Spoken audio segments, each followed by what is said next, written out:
go. I can show them how to do it when I'm in the zone. Before we start, let me puff that indigo. If I thrust, guaranteed you gon' feel it though. My intro for this real shit. When I walk the bridge and we built it. Two hoes got the boy on kill clip. My team good and we rollin'. It ain't really hard to see that I'm fresher. I'm a F5 with Brock Lesnar. We ain't got time to listen. Yo, lecture, let him put the title up and I get your bitch. Ask me, never made it. What's going on, everyone? Welcome back to the channel. It's your boy, Dead on Dave. And as you know already, my internet went out last night, so I was not able to do a live review. But that's okay, because here I am now coming at you with the only review that you're going to need for this Monday's Raw. No gilding the lily, no bullshit. Let's get right into it.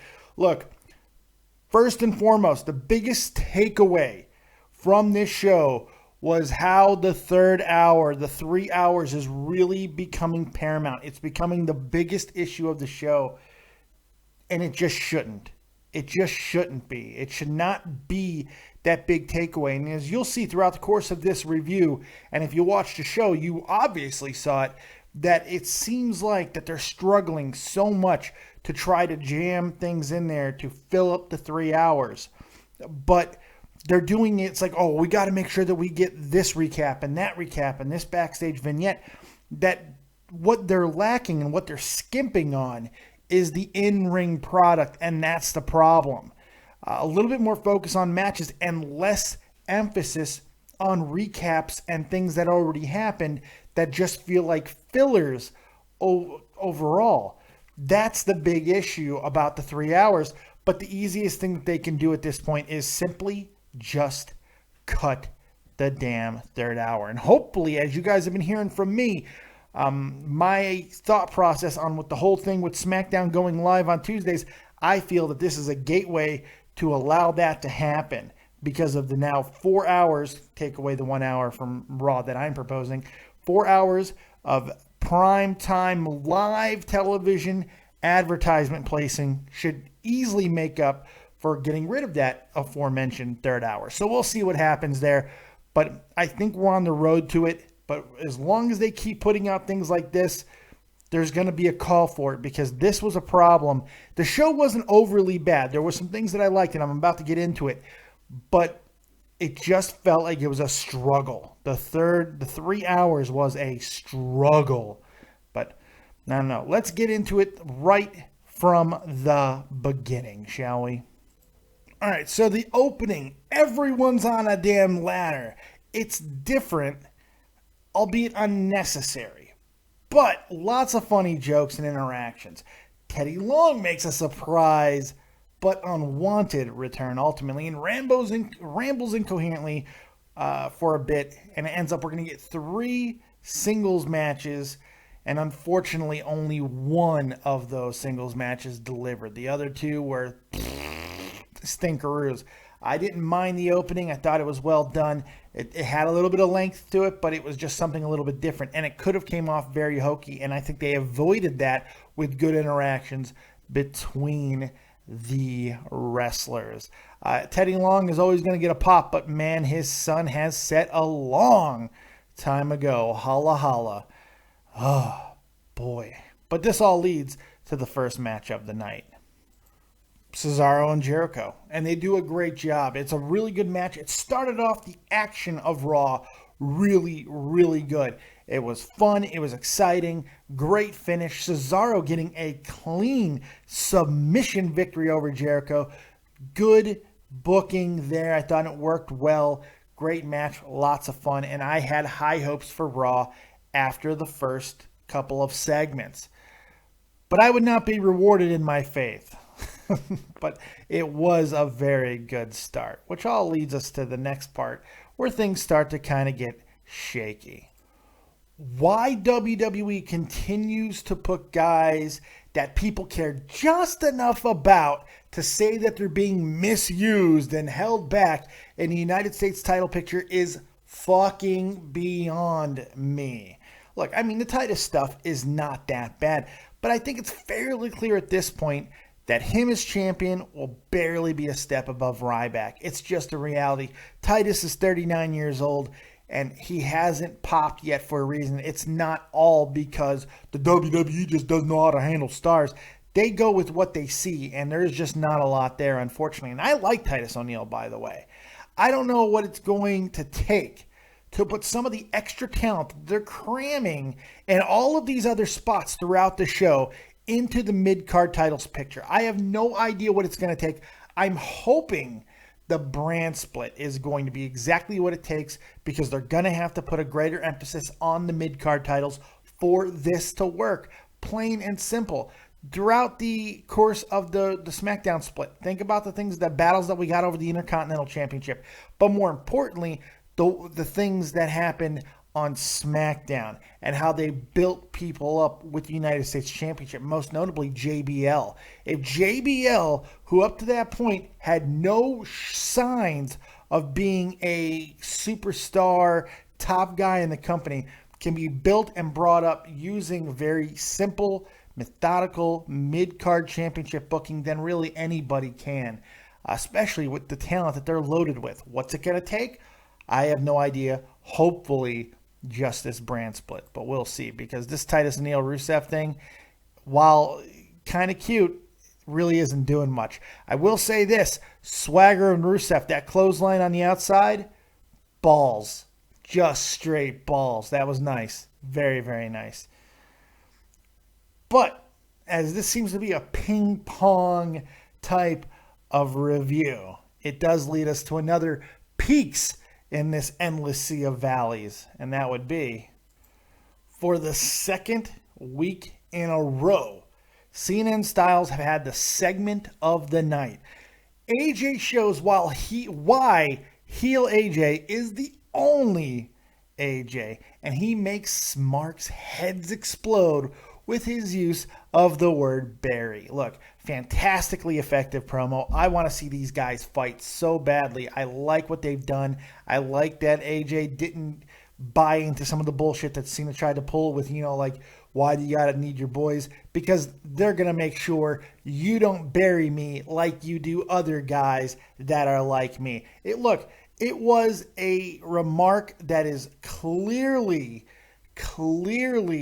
aimed towards our demographic, towards the Smarks, towards the IWC, which is kind of nice in one way to be placated to just a little bit, but don't read too much into it. Just because they're using the word Barry doesn't mean that they're hip to all the things. It's a little wink and a nod, and it's a little peek behind the curtain, but it's not much more than that. Because, look, this feud can go either way. It could end up that AJ Styles is nothing more than more fodder for the Cena machine, but I wouldn't bank on that. The way that they're building this, it seems like there's just a little bit more going on, because what they paid AJ and what they're expecting of him, it seems like bigger things are on the horizon. But regardless of any of that, fantastic promo, great segment, effective, fun. Keep it up, because for the second week in a row, John Cena, AJ Styles absolutely owned Monday Night Raw. Now, moving on from that, it would have been very easy to get lost in the shuffle, but I feel like they put a very good foot forward, because I really enjoyed what they did with Cass and Enzo last night. The promo was really great as usual, but the spot where Cass goes full-on fucking Chewbacca Wookiee rage over Enzo being hit into those ropes again was brilliant. It was actually scary. Look at this man's eyes. Terrifying, and they did a great job. Yes, they lost the match, but they certainly won the war. Very, very good stuff, man. I loved it, and that whole situation, and then the club, it all leads to probably one of my favorite unnoticed moments of the nights, because I believe there was a major slam in this show that I don't know if anybody caught. It was very funny to me. Or maybe it's just because I'm crazy. And that would be this. The dollar will make you holla holla. Now look, I'm fairly certain he either propositioned Stephanie or straight up called her a prostitute. Either way, I'm completely fine with, because she was looking good last night, like she always does. My God. But look at the way she's looking at that dollar. She's thinking about it. She's thinking about it because Teddy's got more singles. He loves the strip club.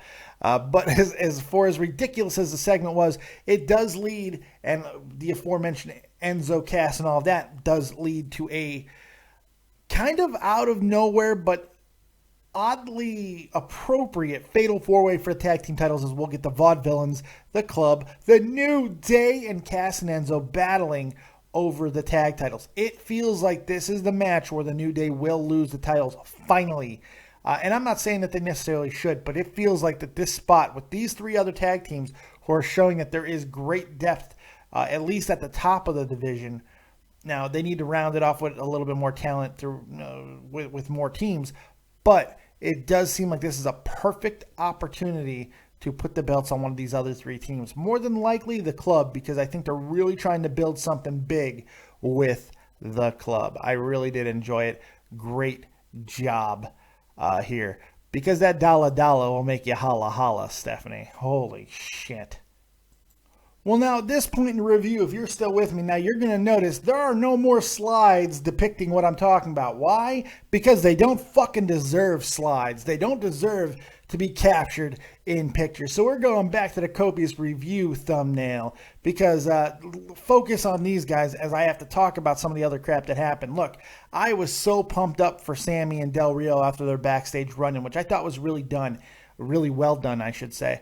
I feel like they had an edge. I feel like everybody had an edge up to this point, but this is the match that stopped any and all momentum on the show. And like I said, only one of the three Money in the Bank series matches that we saw last night actually worked, and this certainly wasn't it. I was so let down by this boring and unenthused match, and I am not used to saying that about Sami Zayn matches. I'm just not. Where's the Del Rio defense here? I've been saying this for so fucking long that Del Rio is like a goddamn vacuum of charisma and talent.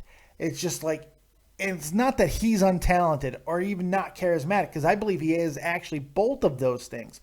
But he is this damn black hole for everyone around him, and I don't understand it.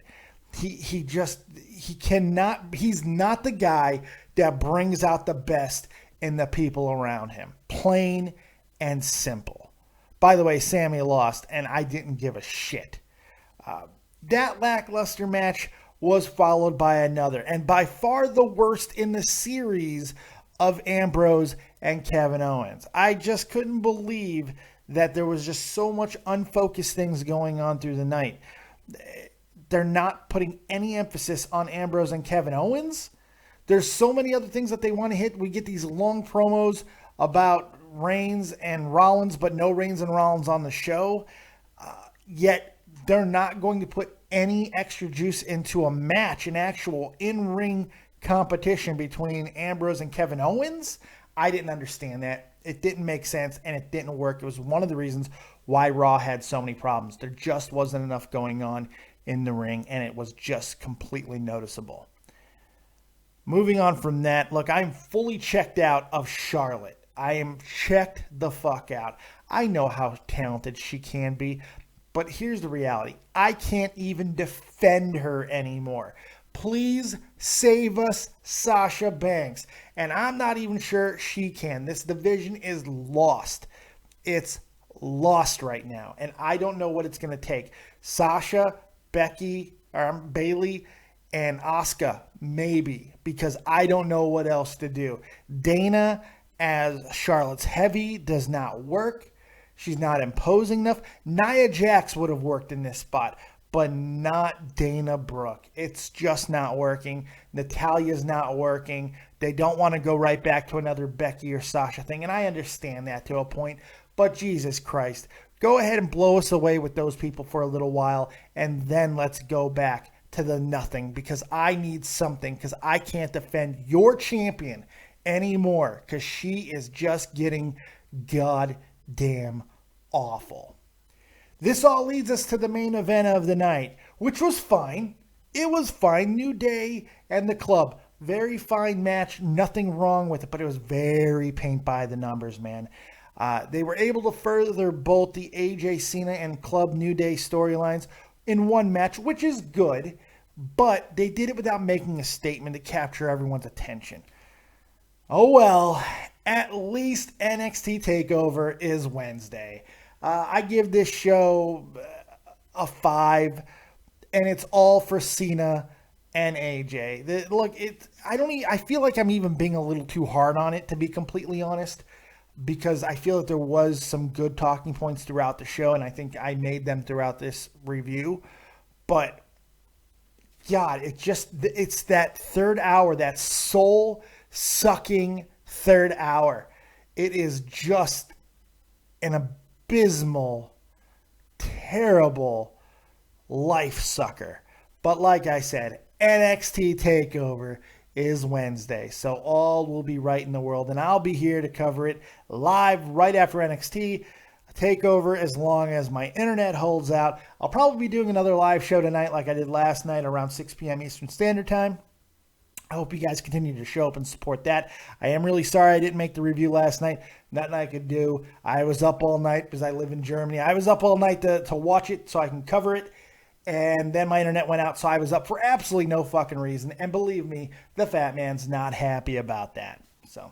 But that's all I got for this show. Thank you guys very much for joining me right here on Dead on Dave Productions. Make sure you're checking out everything that's going on in the community, including my boy Too Tall over at XLT Live Podcast. Description in the link is in the description box. Tommy C over at Shot from the Point. Check out Jay Davis, Real Talk, the Metaphor Messiah. If you love the hip hops, make sure you check him out because he's fantastic. And of course, as always, thank you to Sal, the copious graphics guru, for all of the wondrousness that you see here. Thank you very much. Like, subscribe, and share. And as always, if you don't have talent, have talented friends. Keep it copious, folks. Peace.